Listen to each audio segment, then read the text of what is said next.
Everyone, আসসালামু আলাইকুম। আশা করি আপনারা সবাই ভালো আছেন, সুস্থ আছেন। আজকে আমি একটি মজাদার ইলিশ মাছের রেসিপি করে দেখাবো, আর সেটি হচ্ছে ভাপা ইলিশের রেসিপি। আশা করি আমার আজকের এই ভাপা ইলিশের রেসিপিটা আপনাদের ভালো লাগবে। ভাপা ইলিশের জন্য আমি বড় সাইজের একটি ইলিশ মাছ নিয়েছি, আর ইলিশ মাছটাকে একটু মোটা করে পিস করে নিয়েছি। ভাপা ইলিশ করার জন্য আমি পুডিং বানানোর একটি স্টিলের মোল্ড নিয়েছি। আপনারা টিফিন ক্যারিয়ারেও এই ভাপা ইলিশটা করতে পারেন। আর এই ভাপা ইলিশ করার জন্য আমি এখানে খাঁটি সরিষার তেল দিয়ে দিয়েছি 1/3 কাপ। আপনারা সয়াবিন তেল দিয়েও করতে পারবেন, বা রান্নার যে কোনো তেল দিয়েও কিন্তু ভাপা ইলিশটা করা যাবে, তবে বেশি ভালো হয় সরিষার তেল দিয়ে ভাপা ইলিশটা করলে। দিয়ে দিচ্ছি 2 টেবিল চামচ সাদা সরিষা বাটা, আর 1 চা চামচ হলুদের গুঁড়া।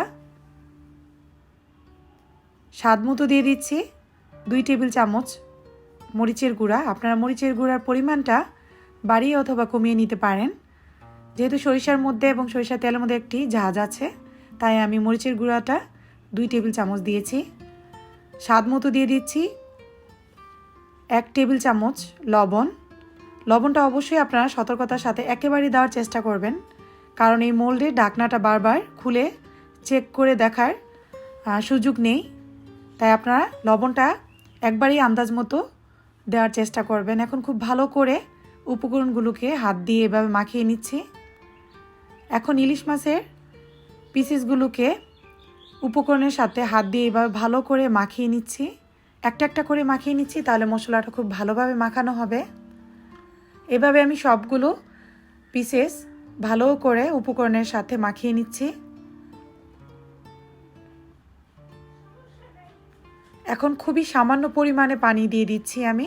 খুব বেশি পানি দেওয়ার দরকার নেই, কারণ যেহেতু এটা ভাপে রান্না করা হবে, তাই পানি উঠে আসবে।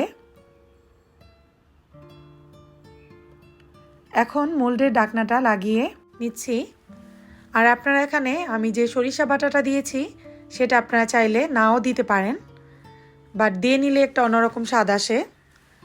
পুডিং তৈরি করার জন্য যেরকম পানি বলকিয়ে নিয়ে একটি স্ট্যান্ড বসিয়ে আমরা পুডিংটা তৈরি করি, ঠিক তেমনইভাবে আমি একটি ছড়ানো পাত্রে পানি নিয়ে সেটাতে পানিটাকে বলক উঠিয়ে মোলটা বসিয়ে নিলাম। এর উপর দিয়ে দিলাম একটি ভারী বস্তু। চুলার আঁচ মৃদু আঁচে রেখে আমি 10 মিনিটের মতো এটাকে ভাপে রান্না করে নিব। 10 মিনিট পর আপনাদেরকে খুলে দেখাচ্ছি। এখন সাবধানতার সাথে আমি ইলিশ মাছের পিসগুলোকে উল্টে দিব। উল্টে দিয়ে আবার এর মধ্যে কয়েকটা কাঁচামরিচ দিয়ে আমি আবার চুলার আঁচ মৃদু আঁচে রেখে আরও 7 থেকে 8 মিনিটের মতো এটাকে ভাপে রান্না করে নিব। এর মধ্যে আপনারা চাইলে একটু লবণটা চেখে দেখতে পারেন। যদি একদম কম হয়ে যায় তাহলে একটু দিয়ে আবার লাগিয়ে দিতে পারেন।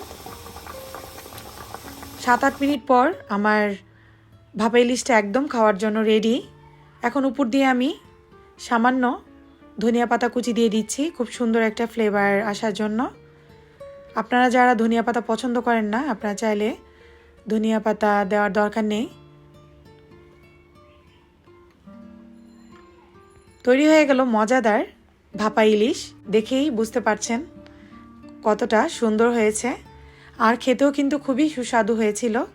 আশা করি আমার আজকের এই ভাপা ইলিশের রেসিপিটা আপনাদের কাছে ভালো লেগেছে, আর ভালো লাগলে অবশ্যই বাসায় তৈরি করে খাবেন। আশা করি আপনাদের কাছে ভালো লাগবে, আর ভালো লাগলে অবশ্যই আমাকে কমেন্ট করে জানাবেন। তো আমি আজকের মতো বিদায় নিচ্ছি। আল্লাহ হাফেজ।